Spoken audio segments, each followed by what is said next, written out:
இன்னைக்கு ஒரு coordinate compounds வந்து ஒரு question. Arrange the following coordinate compounds இந்த increasing order of magnetic moments atomic number Mn25 Fe26. இப்போ இந்த 2 எலமெண்ட்ஸ் வச்சு தான் பார்த்துட்ருக்காங்க மெயினாக அந்த காம்பவுண்ட்ஸ் Mn அண்ட் Fe. இதில் என்ன கரெக்ட் ஆர்டரில் அந்த ஆப்ஷன்ஸை வந்து அரேஞ்ச் பண்ண சொல்லியிருக்காங்க. ஃபஸ்ட்டு செய்ய வேண்டிய வேலை என்னென்னா அன்பேர்டு எலக்ட்ரான்ஸ் என்னவோ அதை நம்ம கால்குலேட் பண்ணிடணும்.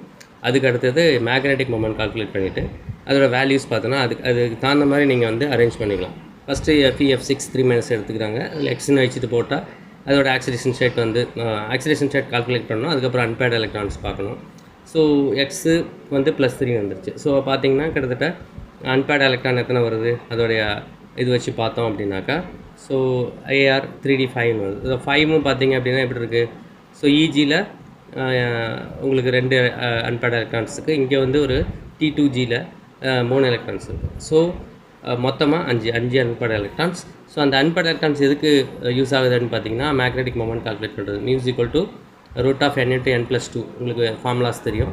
ஸோ 5 n வந்து நம்ம கண்டுபிடிச்சிட்டோம். ஸோ 5 × 5 + 2 போட்டோம் அப்படின்னா அது 5.9 இந்த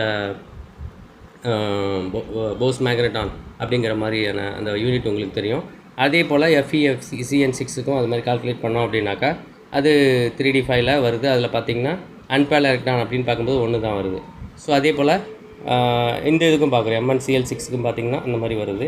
ஸோ அப்படி அதோடைய வேல்யூஸ்லாம்